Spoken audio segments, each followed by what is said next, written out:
Welcome back to Her Rules Radio. I'm Alexandra Jameson, your hostess. I've been a coach to rising women leaders, author and artist for 20 years. And this show, this season, it's all about helping women live life by their own rules.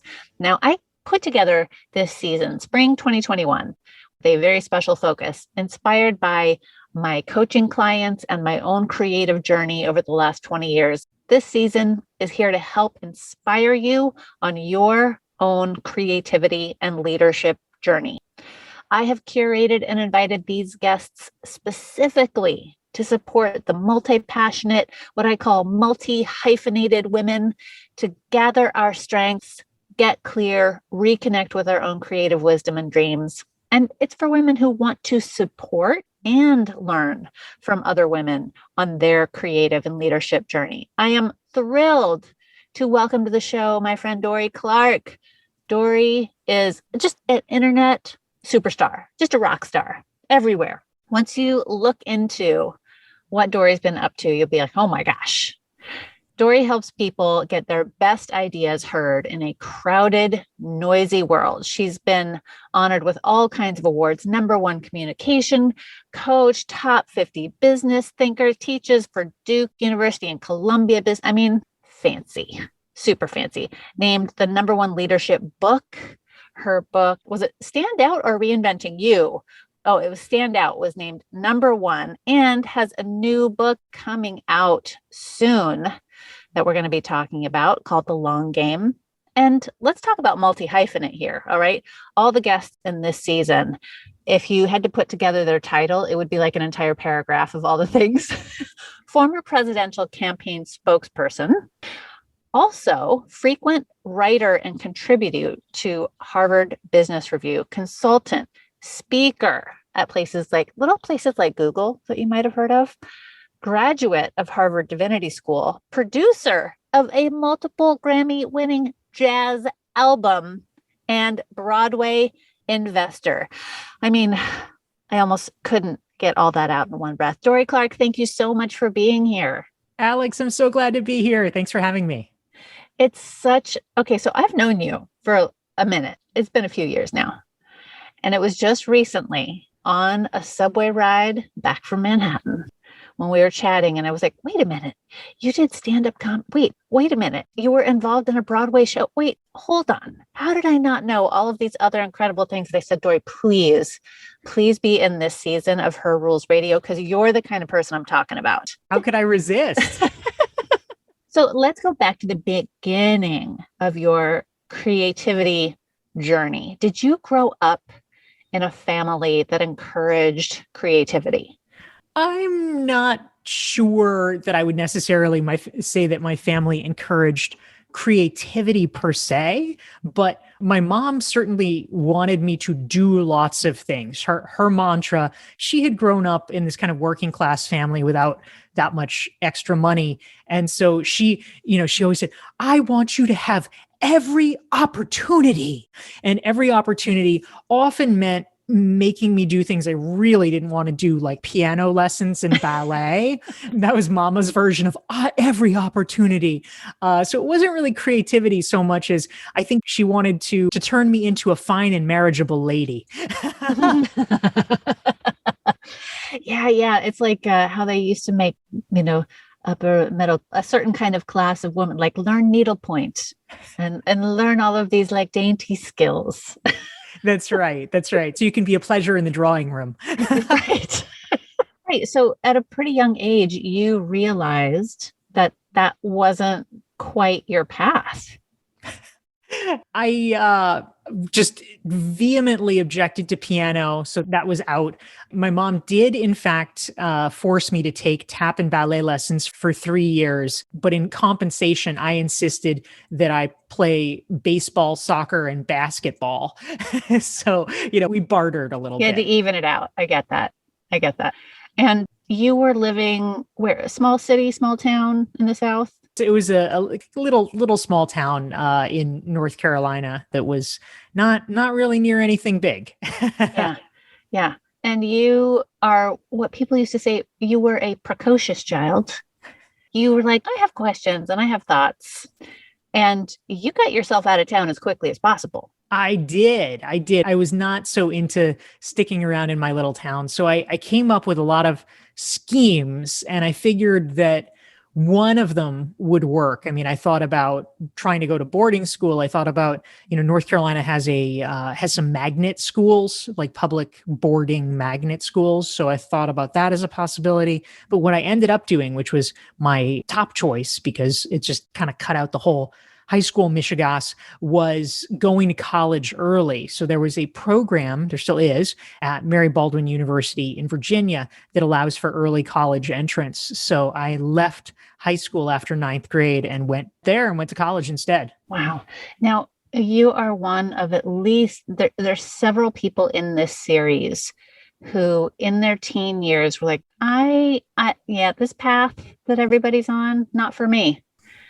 And had the gumption and or the support to get off the escalator to wherever everybody else was going. And you decided, all right, I'm leaving school early. I'm going to college now. I'm ready for the next thing. Did you immediately take to it, or was that scary? Like, I think back to when I was 15, 16, like, I don't know if I would have had it in me, the courage to do that. It didn't feel like courage at all. It was actually perfect for me because, 14, I mean, I think a lot of people probably felt similarly around this age, but, I was eager to get out from under the thumb of my parents. That, it was like, oh, this is fantastic. It was like a blessing. And, I was starting to sort of scrap a little bit with my mom because, she wanted to keep me on a tight leash. And so being 6 hours away and only talking to her once a week. I mean, now that I'm a grown up, I talk to her like every day. But when I was 14, talking to her once a week, that was much better. That was much better for all parties concerned. So it was freedom. It was a certain kind of freedom for you.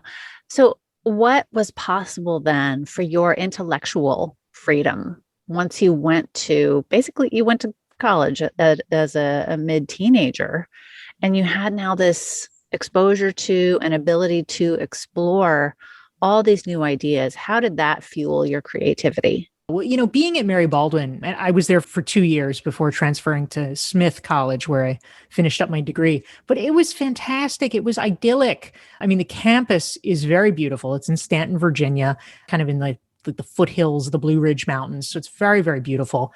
And Stanton, it's actually kind of a cool, hip town now. There's well-known, nationally regarded Shakespearean theater there. And so it's become kind of a tourist destination for the arts. So there's a lot of great stuff. Back in the day, there was not so much stuff. But I mean, you're 14, like just being able to walk to a pizza parlor is like, oh my God, it's amazing. So it was great. And the professors were so fantastic. I mean, they were, Mary Baldwin is not like a super famous school. So the professors were teaching professors. They weren't really research professors. And so they cared about teaching. They cared about their students. And so being able to take these super cool classes, I did philosophy and English, was really wonderful. I, for the first time, met these amazing friends that I really clicked with that were interested in the same things as me. I got my first girlfriend. So it was terrific on a lot of levels. It was just the right thing. Now, the people that I'm interviewing in this series are what I call multi-hyphenate pro-creatives. So we do a whole bunch of things and do most of them pretty darn well, although we didn't always do them well. Maybe it took a little time to get good at them. What if you had to string together all of the things that you are and all the things that you do, how would you mash them up? Oh boy. Well, I say that there's a lot of pieces. Certainly, in kind of the straight up business sense, I am a consultant and a professional speaker and an executive coach and an author and a business school professor, an online course creator. And I also do some things that are more in the arts. So I write musical theater, and I also invest in theater. And I take ping pong lessons too, working on that. Do you go to spin?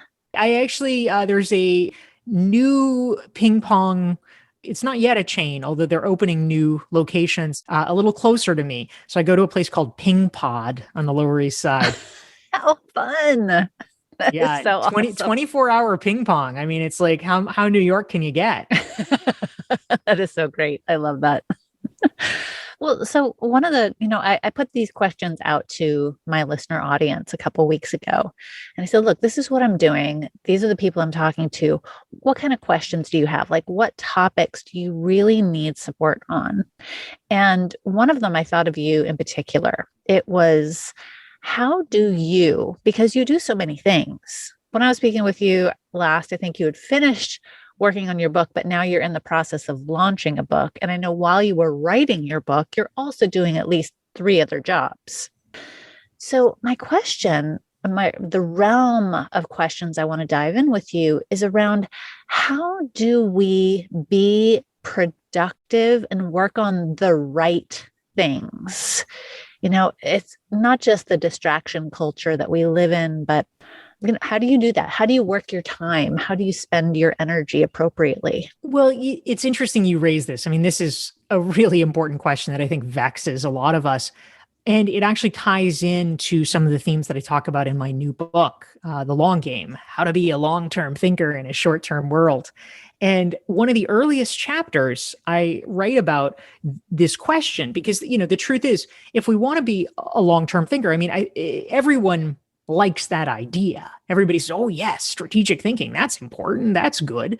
But there are problems that quickly emerge, namely that nobody really has time. I mean, obviously you have to kind of fight for that time, but under normal circumstances, nobody really has time because they're so heads down. They're racing from one thing to another. And it just feels like, oh my God, there's no space for that. And so how do you solve that problem? And one of the chapters that I have in The Long Game is actually about the concept of saying no to good things. Ooh.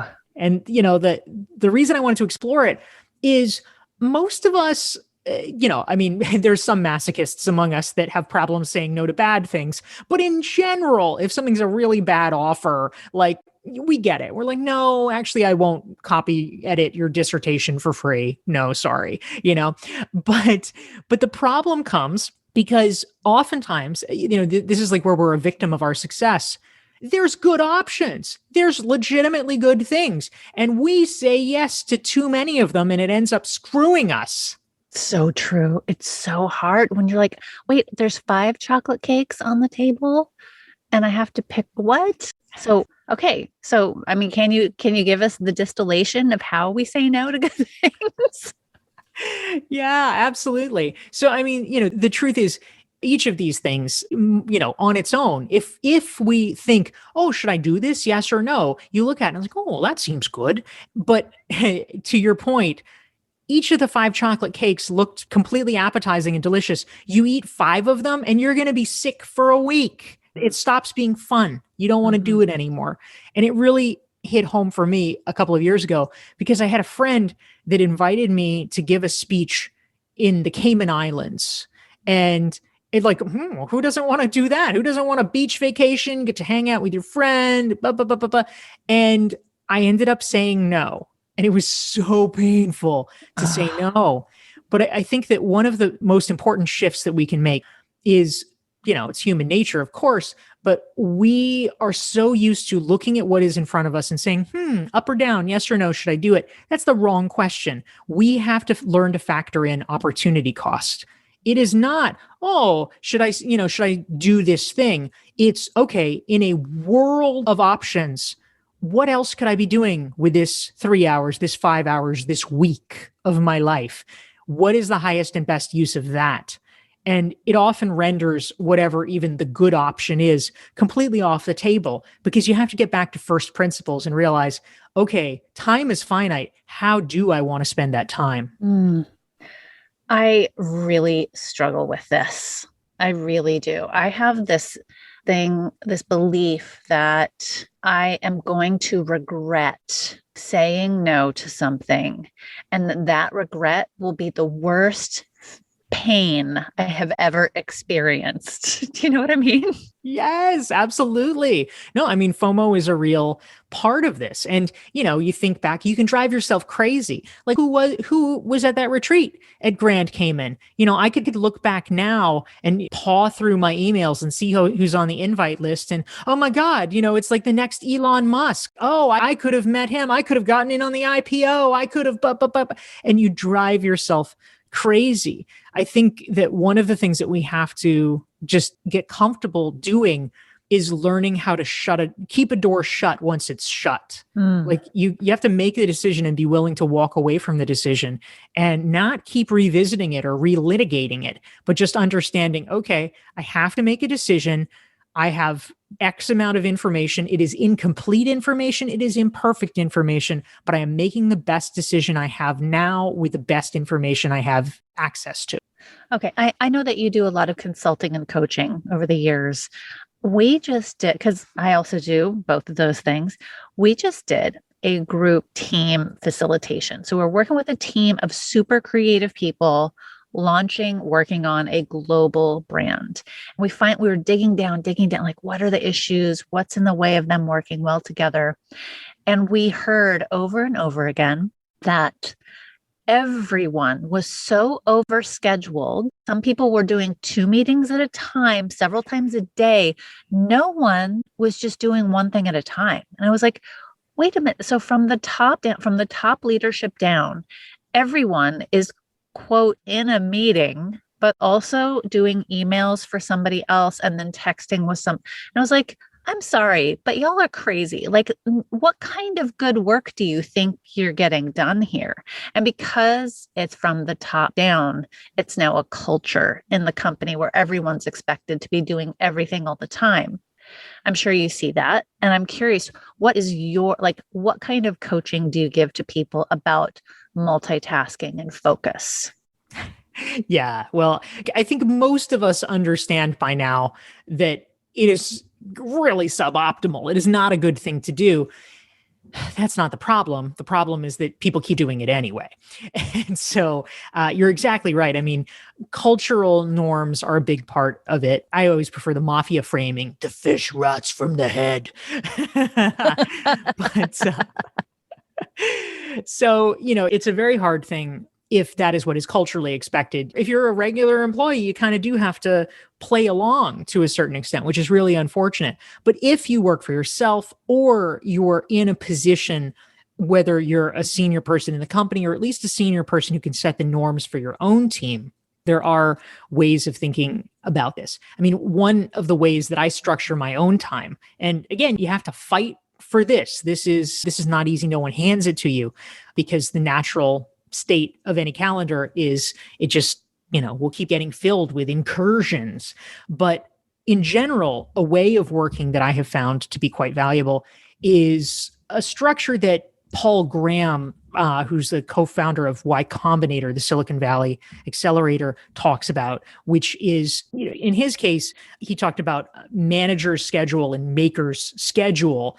If you're an entrepreneur, you kind of have to have both. Like, you're not one kind of person. You have to have both. And so I've adapted this into manager days and maker days. And so a manager day is a day, kind of like this, where you have a bunch of meetings. You have, here's a call, here's a podcast interview, here's a this, here's a that, bum, bum, bum. You get it all done. And then on a maker day, it's much more unscheduled. It's much more unstructured. And it allows you to have the flexibility to go deeper in an uninterrupted way into your work. Yeah. And so this is something else interesting that came up, because I was talking actually to a past client, Brittany Ross. I want to shout her out in Ohio, because she had specific question that I wanted to tweak for you. She's running a successful business from home while growing another business, raising 2 kids, and still trying to find time to be human.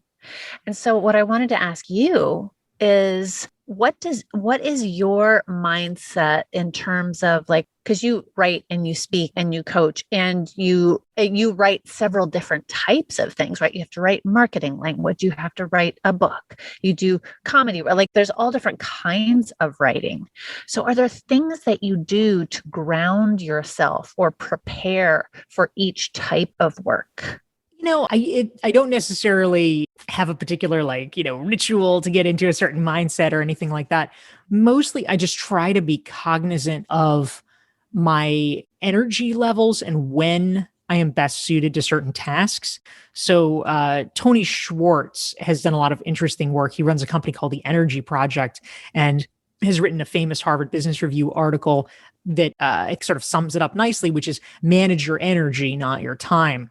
And the way that I think about it is the mornings when I'm fresh, the whole point of sleep is basically to kind of wipe your brain with all the nonsense. So you're a little bit of a tabula rasa for a while before all the rest of the mishigas seeps in. So the time in the morning is often the time where I can accomplish more thoughtful or substantive tasks. I know I'm not much good for anything by the time I get to maybe 8 o'clock at night or something like that. I just realize it's not, and for years I did this anyway, but when you're working, it just becomes diminishing returns because you're making mistakes or you're going slower or it's just not clicking on all cylinders the way it should. And so I've learned that when you're in that suboptimal state, it's actually just better to stop because then you're not wasting the time and you're not getting embittered because I worked 16 hours yesterday, but the last 5 were not productive at all. Yeah.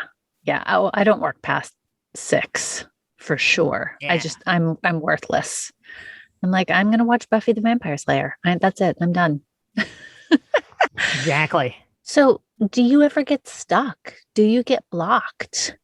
Do you get blank page overwhelm? I don't. And I will tell you why, which is that I started my career as a journalist. And in journalism, being stuck is not a thing.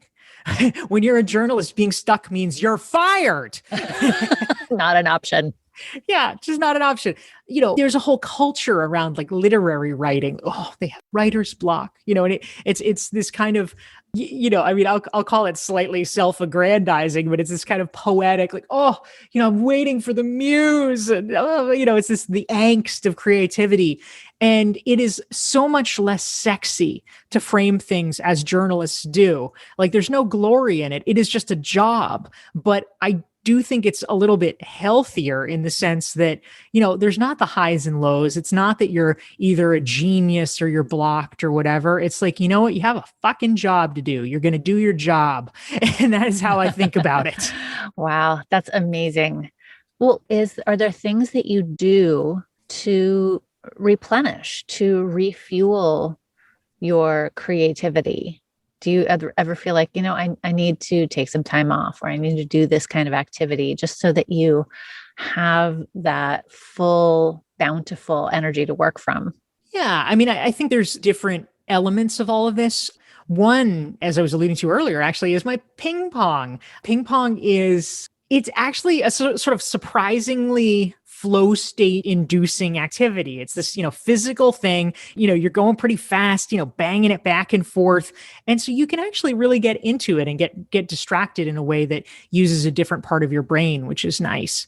I did go through a little bit of a very deliberate writing spurt when I was first starting out. My first book, I can do some props here. I'm at my desk, but my first book, Reinventing You, was released in 2013. I immediately, the minute it came out, I had already had the proposal ready for my next book. That was Stand Out. This came out in 2015. And 2 years after that, my next book, Entrepreneurial You, came out in 2017. So I banged out and managed to publish 3 books in this, 4-year period, basically. And I wanted to do that largely because I predicted, I think probably I overstated the case, but I thought, the publishing industry is going to collapse. So I want to, I want to get my stuff out before it collapses. It hasn't actually done that.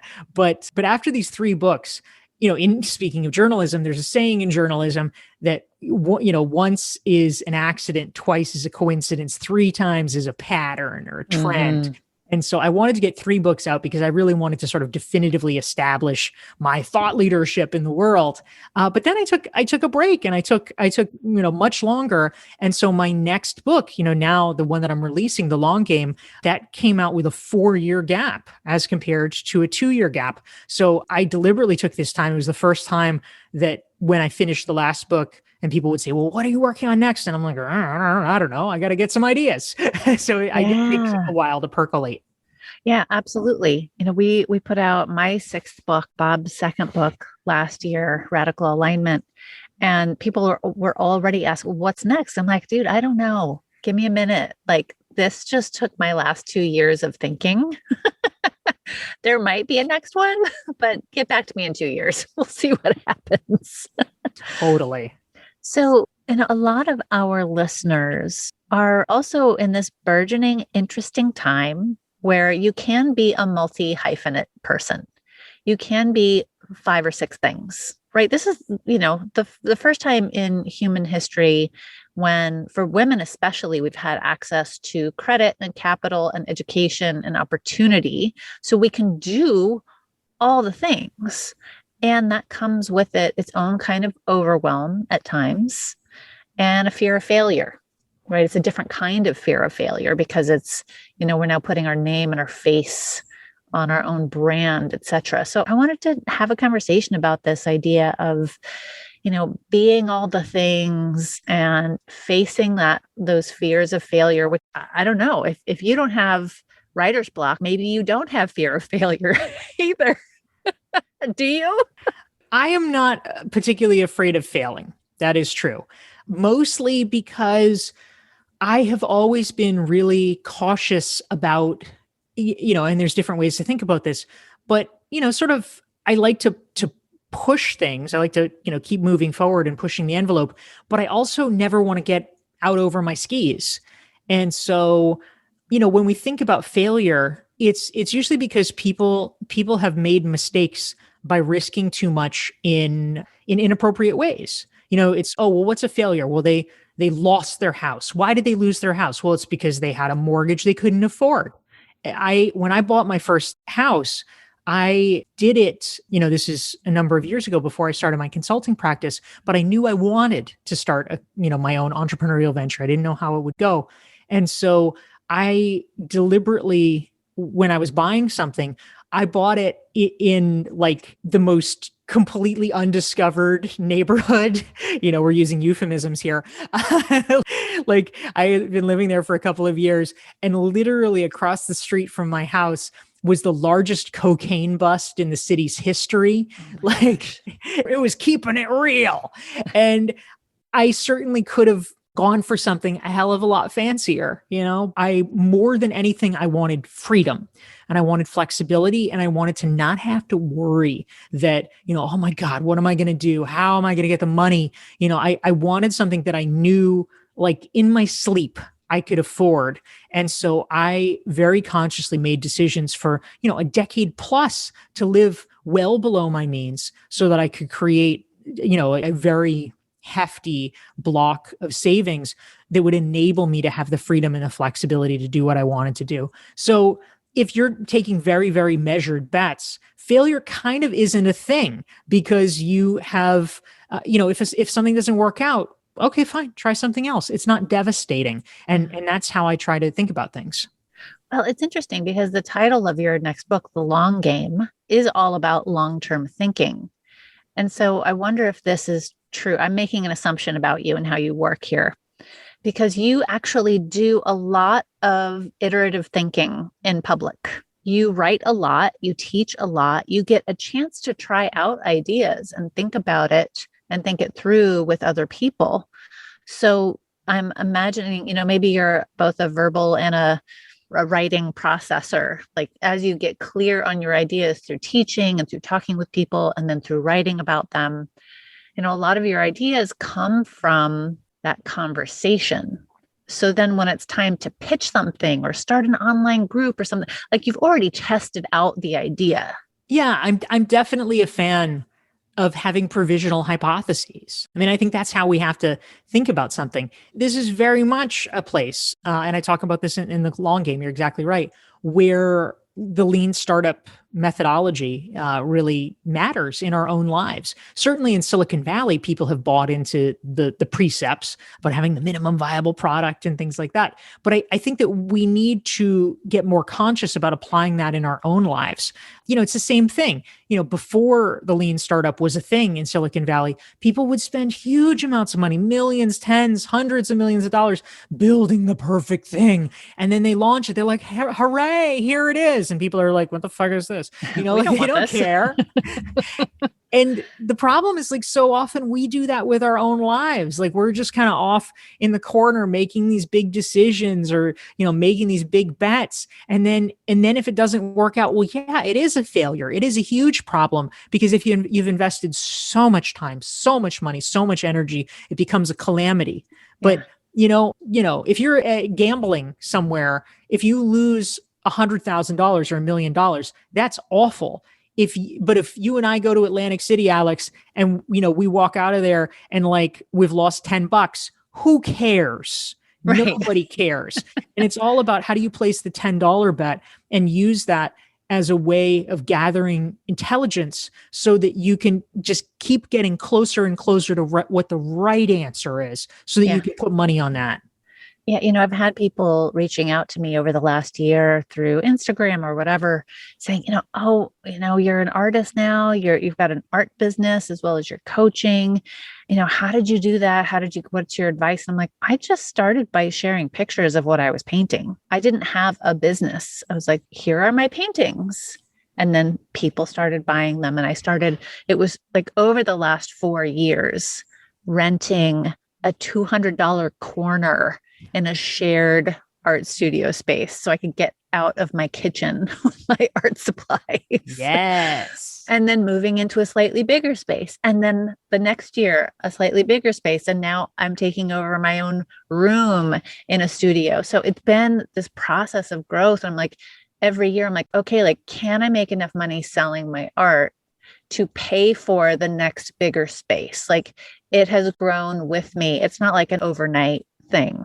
And the same is true for anyone who wants to write a book, right? Write something online, write a Facebook post, like, just start doing the work and start growing it that way. Like, you have to test the waters in a low stakes kind of way.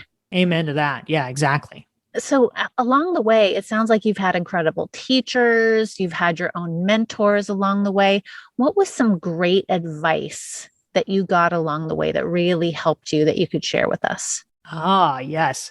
So, it's interesting. One of the people that I profile in my new book, The Long Game, is Marshall Goldsmith, a well-known executive coach.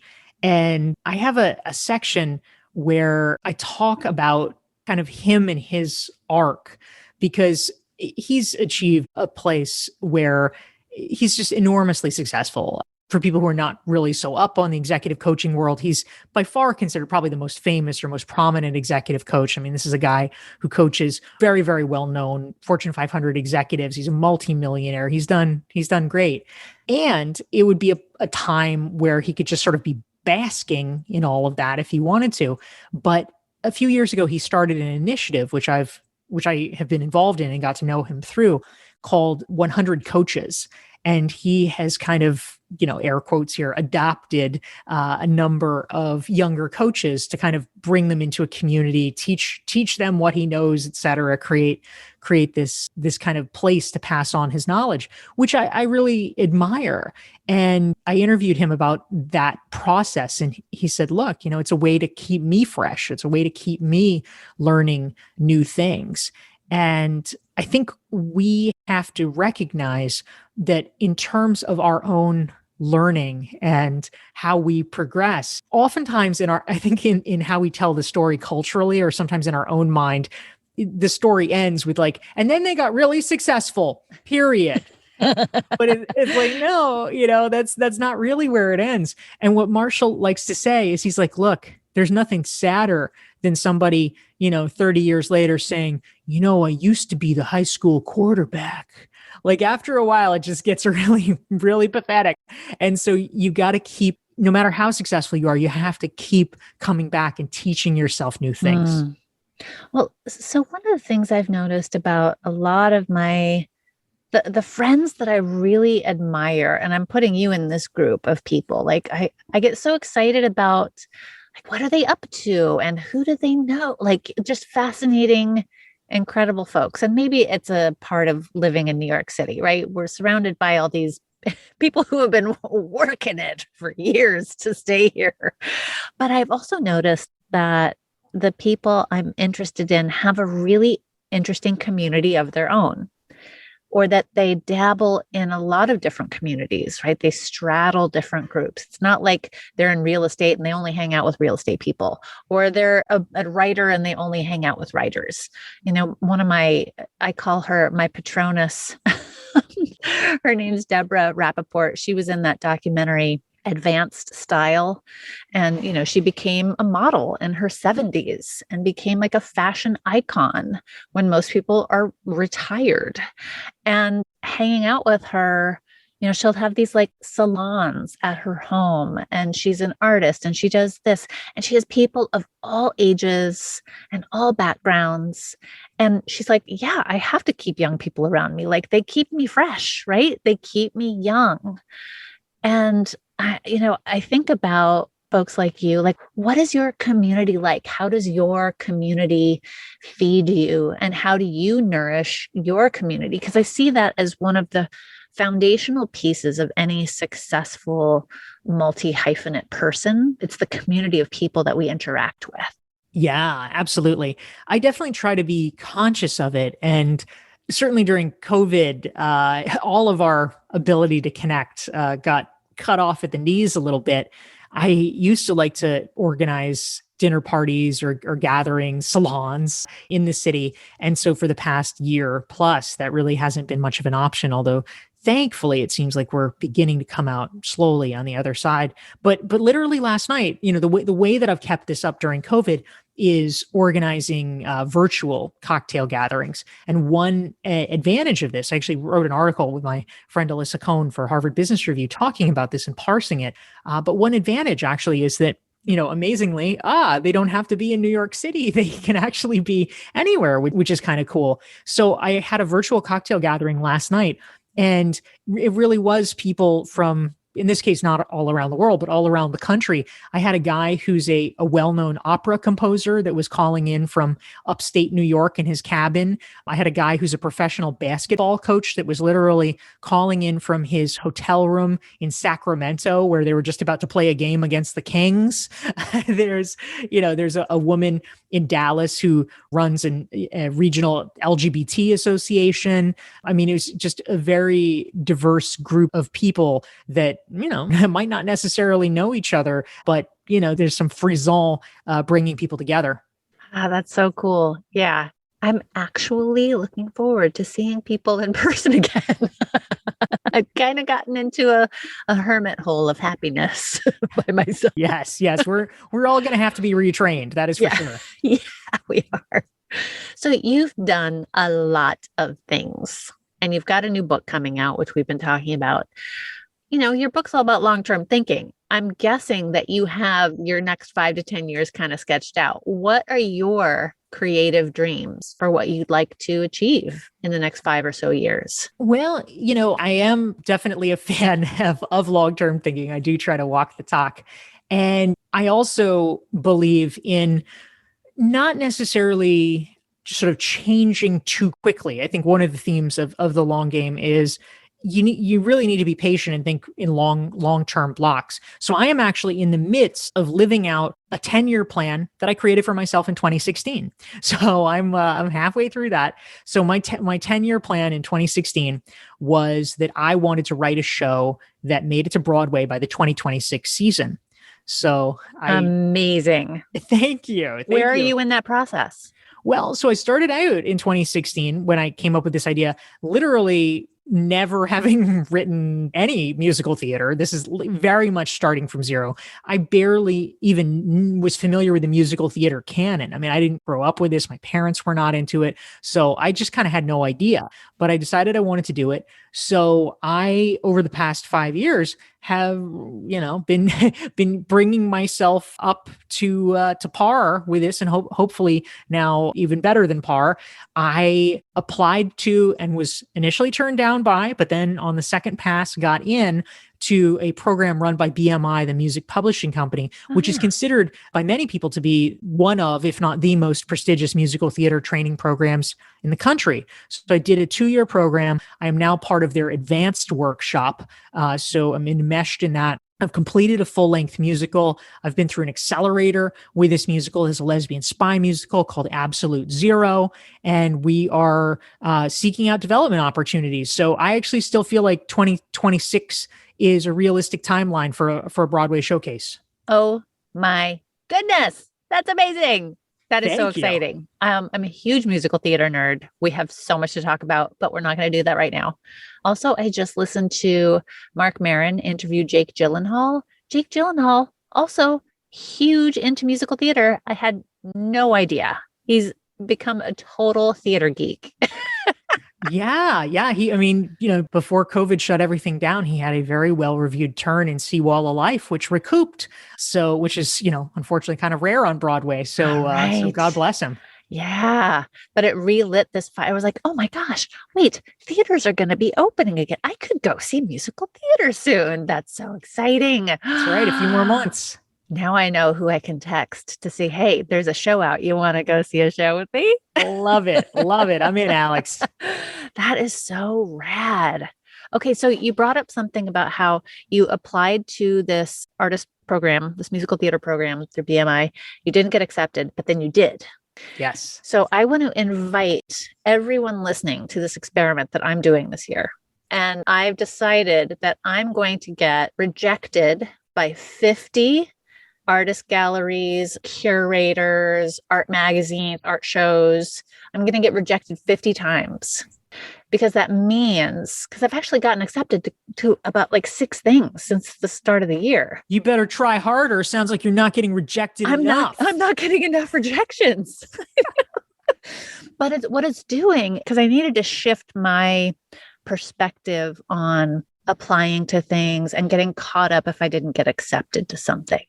I was like, look, I'm new to the professional art world. Basically, like filling out an application for anything is its own art. Oh yeah, it's a nightmare. Like the documentation that you need, the quality of photos. Anyway, I want to encourage everyone listening, if you're any kind of creative and it's something where you need to get like approval or a publisher or you want to get into magazines or whatever, like set yourself a goal of how many times you're going to be rejected, because then you'll be like, oh, I got another rejection. Great. And I'll get 40 more to go. It'll keep pushing you forward and you won't get stuck in the dismal despair. You're like, nope, that's just one for the books. Keep on going. Such a good way to think about it. Love that. So Dorie, where do you want people to go to learn about your book? Because it's coming out soon, to learn about you and what you do. I love it. Thank you, Alex. Well, one of the best places, if folks are interested in this concept of strategic thinking and long-term thinking, is I have a free long game strategic thinking self-assessment, and folks can get that for free at dorieclark.com/thelonggame. Yeah. We'll put that link directly in the show notes. So you can just go click, check it out. Dorie, thank you so much for spending time with it. I know you got 15,000 things on your plate, so I know your time is valuable. I so appreciate you. I love all the stuff you're up to, and I can't wait to go see a show with you or go see your show in a couple years. I am pumped for both. That'll be amazing. Thanks for being with us today.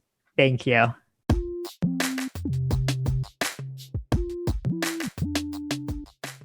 Thanks for listening. Did you like today's episode? You should go leave a review. Hey, it really helps us out. I would so appreciate it. Do us a solid. Go leave a review wherever you love listening to your podcasts. It could be iTunes or Stitcher or Spotify or whatever. Anyway, if you're interested in some coaching with me one-on-one, go on over to bit.ly/coachmealex or go to alexandrajameson.com. And thanks for listening. Totally appreciate you. Be sure to tune in next week for more goodness. See you soon. Mwah.